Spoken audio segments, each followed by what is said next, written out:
बिस्मिल्लाहिर्रहमानिर्रहीम, अस्सलाम वालेकुम। मैं असदुल्ला ख़ान हूँ। ये जो शरीफ सल्तनत है, इसमें सियासी वरासत की लड़ाई बड़ी शदीद हो गई है कि इस ख़ानदान से इक़्तिदार की कुर्सी पर कौन बैठेगा, कौन होगा वज़ारत उज़्मा का उम्मीदवार और किसके हाथ में रहेगा और किसकी ख़ानदान और किसकी नस्ल चलेगी वज़ारत उज़्मा को लेकर और वफाक में हुकूमत को लेकर।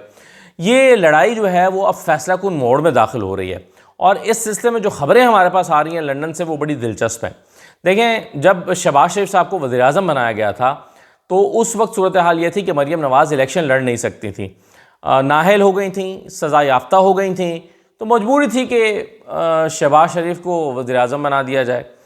और जब पंजाब में हमज़ा को वज़ीर आला बनाया गया था तो तब भी ये ऑप्शन नहीं था कि इसमें इस ख़ानदान से कोई और एक्टिव मेंबर नहीं था। मरीम थी, लेकिन मरीम लड़ नहीं सकती थी, वज़ीर आला हो नहीं सकती, तो मजबूरन हमज़ा को दिया गया कि चलें यार, ये बच्चा भी थोड़ा सा खेल ले।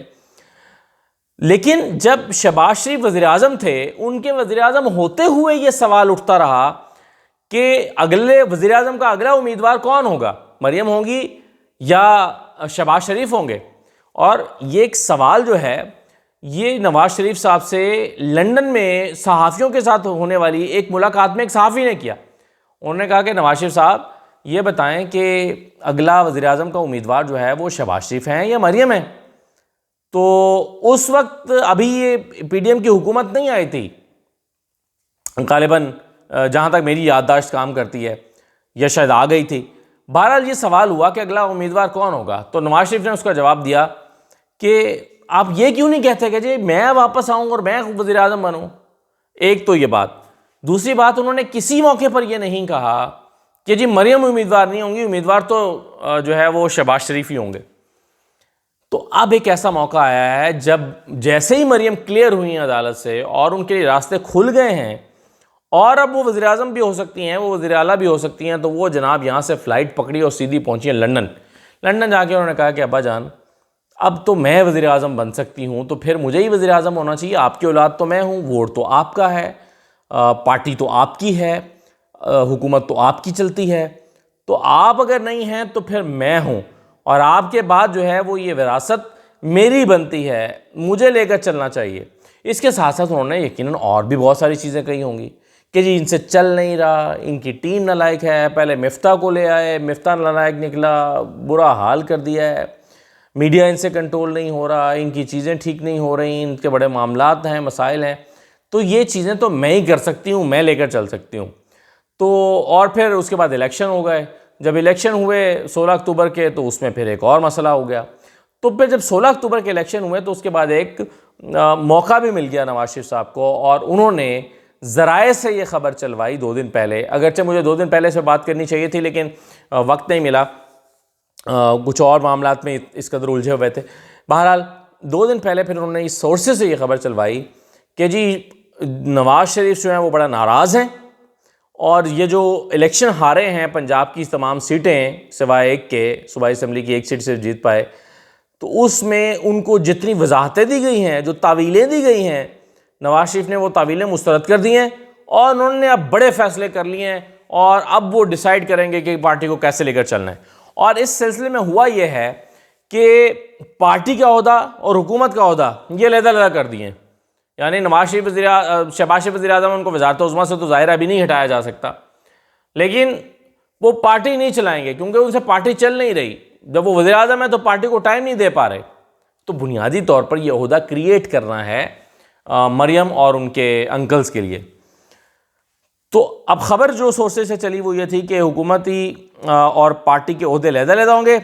नवाज़ शरीफ की वापसी तक एक उबूरी सेटअप कायम किया जाएगा, एक उबूरी सेटअप बनाया जाएगा, यानी उस सेटअप का एक सरबराह होगा, उसके कुछ और उसके ओहदेदार होंगे, लेकिन वो तमाम लोग जो होंगे वो हुकूमत में अहम ओहदे नहीं रखते होंगे, यानी वज़ीर आज़म नहीं होंगे, वज़रा नहीं होंगे, अहम ओहदेदार नहीं होंगे। अच्छा, उबूरी सेटअप के सरबराह को पार्टी उमूर में अहम फैसला साजी का इख्तियार दिया जाएगा। जो भी सरबराह होगा, वो होंगी मरियम ही हमें पता है, लेकिन जो भी सरबराह होगा उसको अहम इख्तियारात दिए जाएंगे पार्टी में, पार्टी फैसला साजी के हवाले से। और फिर एक ख़बर यह भी चली कि मरियम को इसमें कलीदी किरदार दिया जाएगा और साथ ही साथ ये खबर भी थी कि अबूरी सेटअप में सख्त मौक़िफ़ रखने वाले रहनुमाओं को शामिल किया जाएगा। अच्छा, ये जब मैंने खबर देखी तो मुझे ये याद आ गया, हमारे यहाँ पंजाब में जब एक यूनिवर्सिटीज़ में ख़ास तौर पर होता है या मुख्तलिफ़ शोबों में कि जब किसी एक बंदे को भर्ती कराना हो किसी ख़ास पोस्ट पर, तो बड़ा स्पेसिफिक सा एक इश्तहार लगाया जाता है और उसमें वो तमाम रिक्वायरमेंट्स लिखी जाती हैं जो उस शख्स के सीवी में मौजूद हैं कि जो जिसको हायर करना है। मसलन लिखा होगा कि इस शख्स ने जो है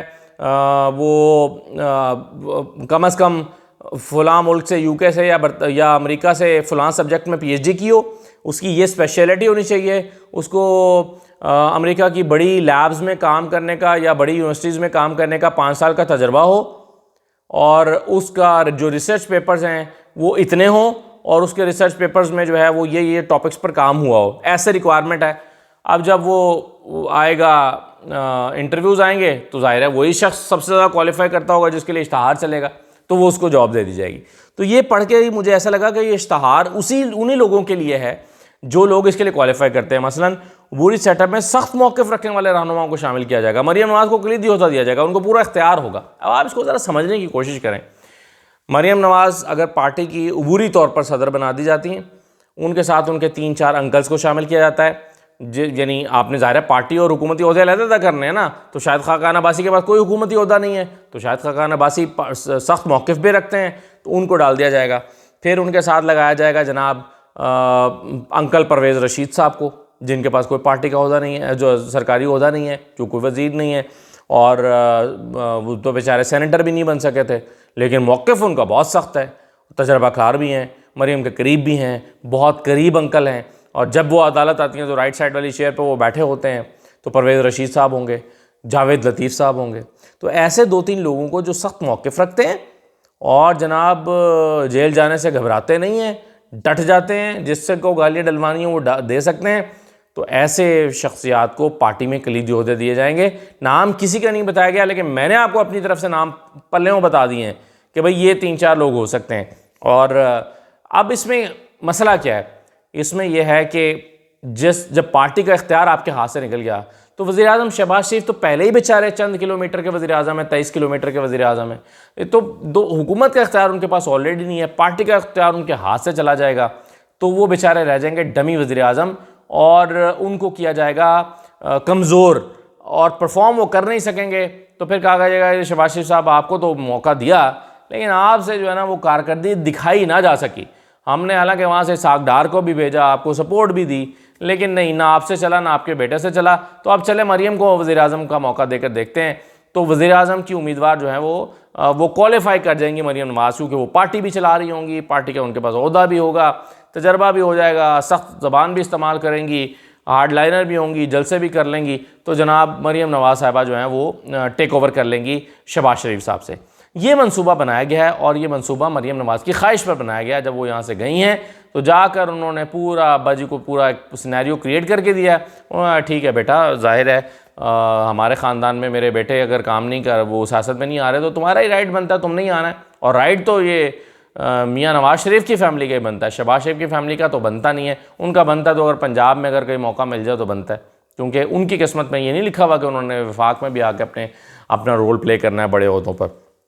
तो ये मंसूबा बनाया गया, और उसमें अब आप देखिएगा कि मरियम नवाज़ जो हैं वो आने वाले दिनों में आपको अहम ओहदों पर नज़र आएंगी। एक चीज़ मैं आपको बताऊं कि जब ये कहा जाता है कि शहबाज शरीफ साहब और नवाज़ शरीफ का ताल्लुक़ जो है वो आज तक ख़त्म नहीं कराया जा सका, ना ख़त्म कराया जा सकता है, इन भाइयों में फूट नहीं डलवाई जा सकती। अगर मरियम नवाज़ को भी ओहदा दे दिया जाएगा, शहबाज शरीफ के माथे पर शिकन नहीं आएगी।